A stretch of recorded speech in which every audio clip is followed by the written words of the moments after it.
ay buntag na diri sa Mindanao ba. Na ako diri nagpaabot sa ano, naghalin sila diri og nag-init sila og tubig. Tema 'yon. Wala man gud sila ano diri gasol. Manang ginagamit na diri is kuan. Kahoy. Naghaling-haling lang sila. Durante.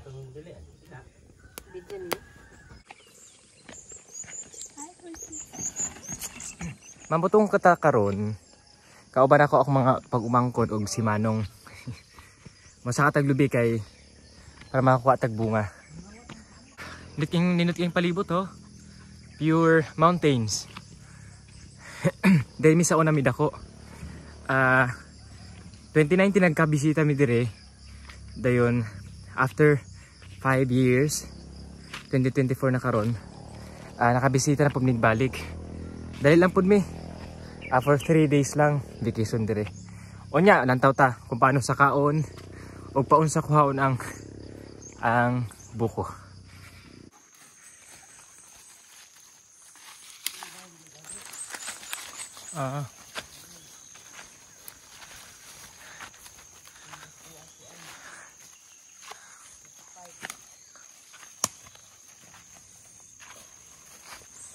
Kagisa ninyo ta diri lang. Dire? Atau na durian ba ni? Mao na ba nin hala? Nanim din sa punuan sa lubi. Kauban ako si Lori. Hi Lori. Lori at si Ate Lau. Si Ate Olin. Ate ni Ate Lau. Hop. Ay nako. Nabuak.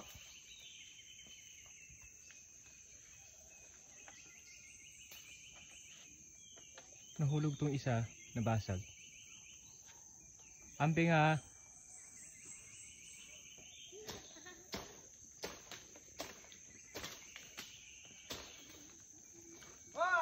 Oh. 2.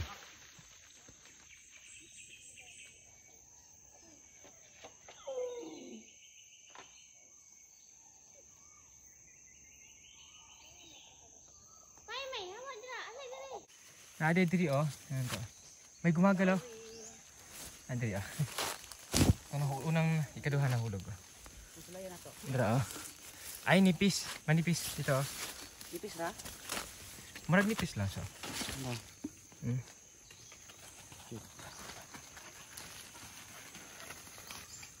Nipis.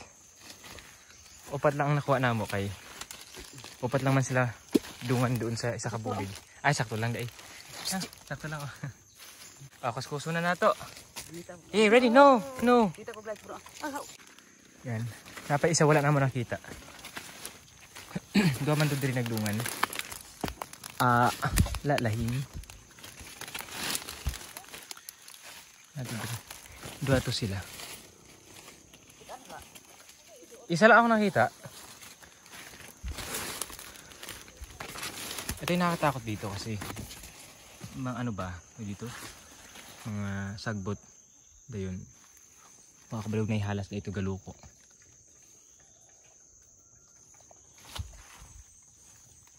Hindi ko na makita.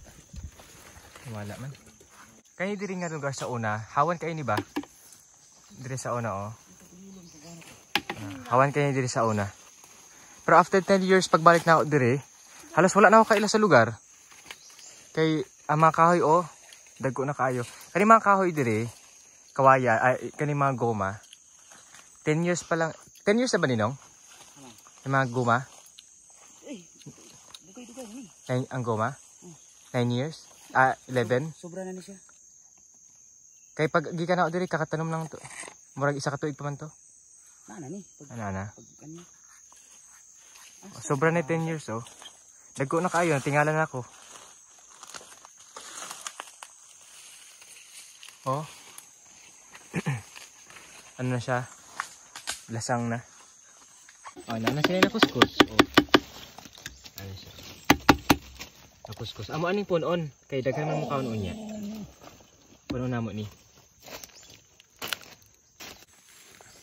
Mubali na taglain nga punuan kay Kaganina nakakuha si Manong og upat ka buok.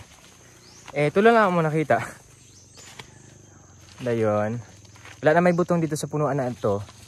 Upat lang mo nakuha sa isa punuan. Tulo, kay nawala ang isa. Karon, we're going to transfer to another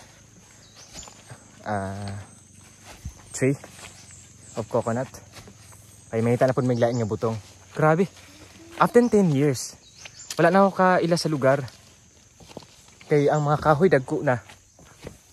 Dagko na kayong kahoy. Mara naglasang, ayun oh. Mara naglasang. Saka na po si Manong sa bigas punuan. Amping. Saka na po siya.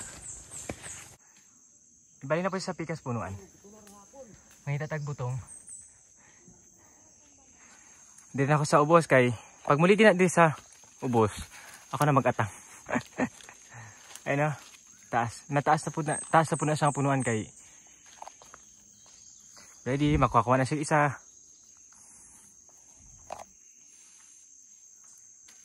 Ate Oli na, amping, lantaw.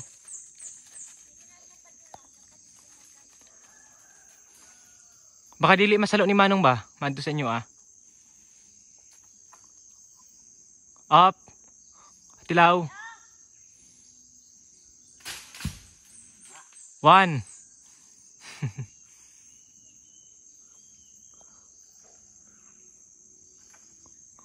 One. Isa na.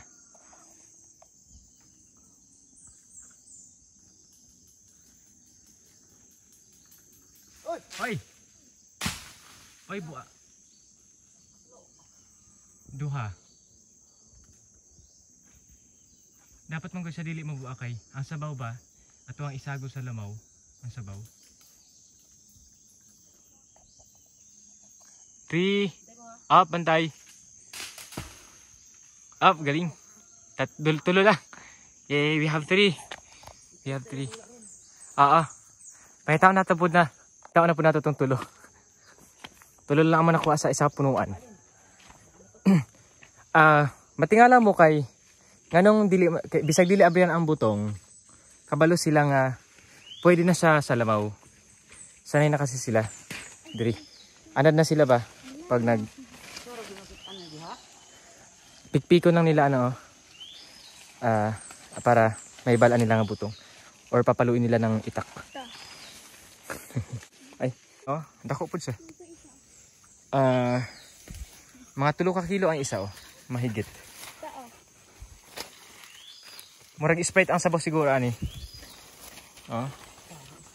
Murag Sprite. Dagko kayo. Mga 10 kilo o kaya ito 10 kilo bigat. Si Manong og tulo. Tulo ako atilaw ingat. Tulo ako nakuha ni Manong. Yan. Anad naman na sila diri.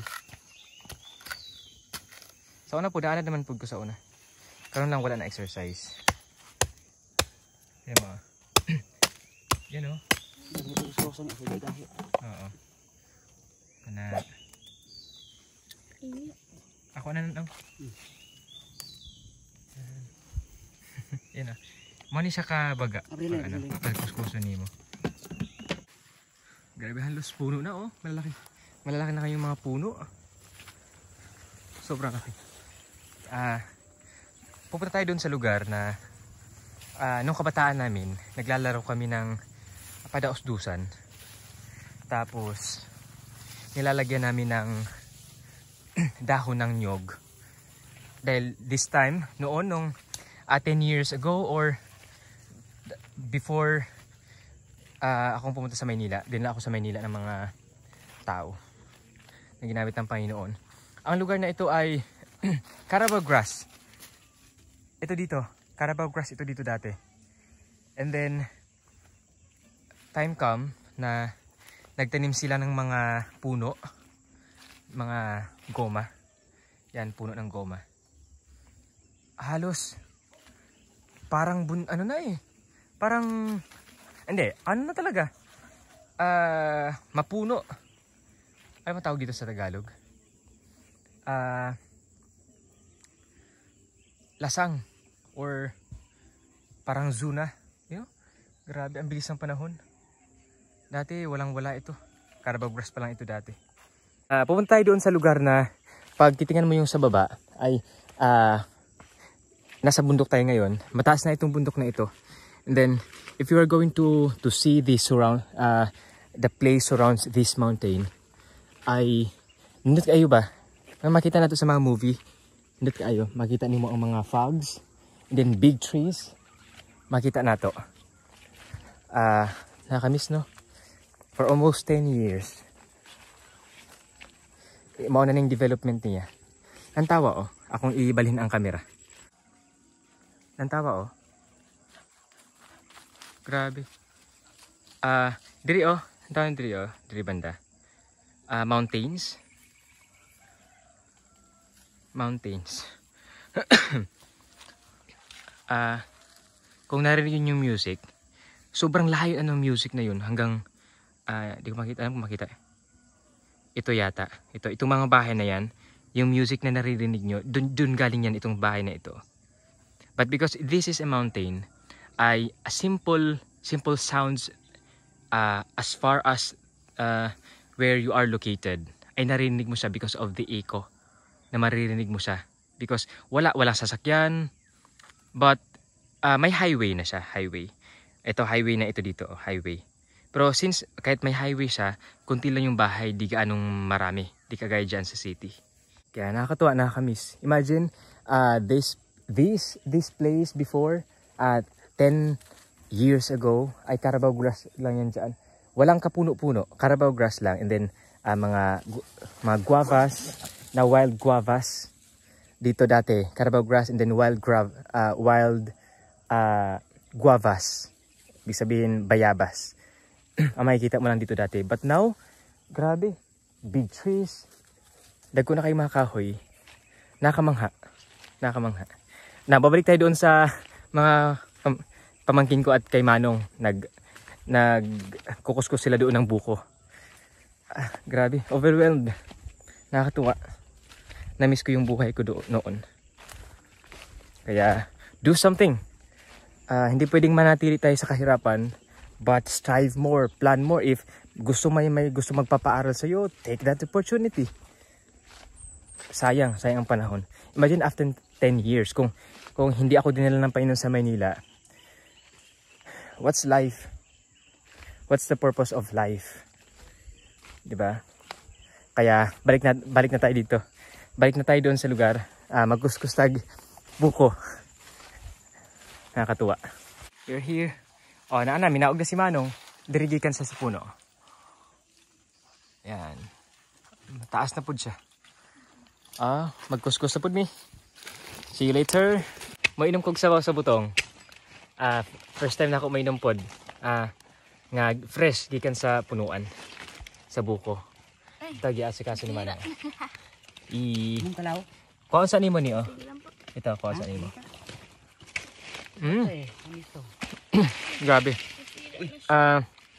Diya sa city, pag di ba mainom kag Sprite, mararamdaman mo yung sting ng Sprite. Parang Sprite. Dire, marapog Sprite kay gikan sa punuan, iba ang produce ng water niya kay fresh, and then dili pa siya mainitan. Mura siya Sprite. Tilawan nato ha. Titikman natin.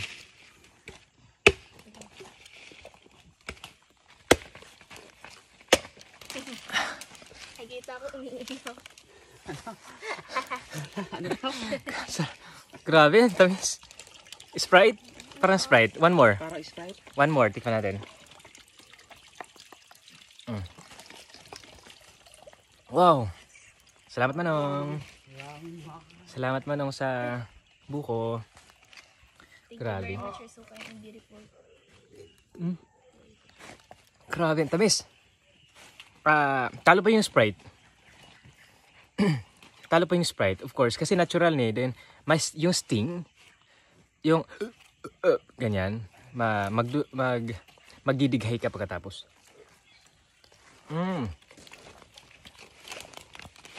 Ang tamis.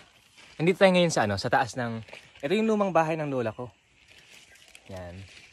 na tayo ngayon sa baba. Maghanap naman si Manong ng ibang puno para masuplayan yung natin, goal natin na to fill in the container. Punoon na to. Kaya daghan naman mukha noon niya. See you later. The third tree ng buko na nakita natin is ang cute ang bunga. Oh. Ang liit. Ito little. Di siya kagaya nung una kanina. Kahit maliit lang ito, matamis ito. Matamis ang sabaw nito. Maliliit lang. Yun o. Nako din sa ubos. Naghihintay. Yan si Manong sa taas. Oh. Kamay lang siya. Maliliit lang. Di siya kagaya nung naunang puno na malalaki yung produce na bunga niya. Pero ito, sobrang liit lang. Cute. Pero, do not undermine it. Tapos kayo ang sabaan eh. See you later, magkuskus kami. Asikasuin sa namin ito. Ikatlong puno ng buko. Titikman ulit yun natin yung sabaw. Yung maliit kanina, yung pinakita ko, ayun. Sila lahat. Maliliit. Sobrang liit. Dilawan na po nato ang sabaw niya. Kwaon ang taklob. Mga unod.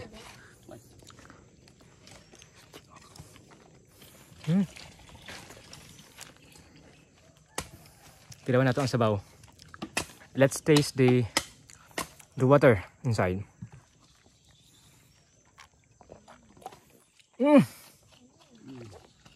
Grabe. Ibang-iba dyan sa Maynila. Hindi naman pinagkumpara. Pero kung titinan mo yung pagpapiliin ka, pagpipili ka ng lasa, you're going to choose this. Kay kuan man, fresh gikan sa punuan. Kuto na ko ni. Ubusin ko.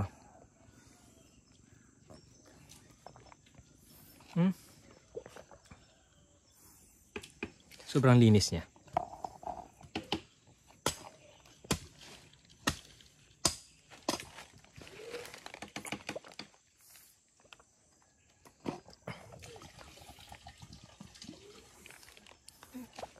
Kamis kini sabaw.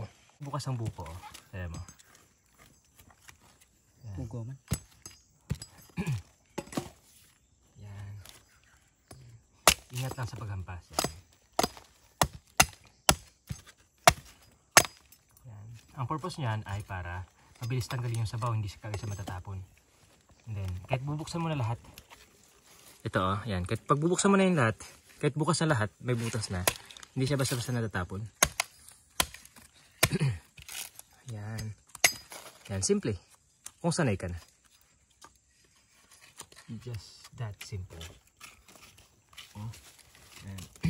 Pwede na mo nang kanon ng inani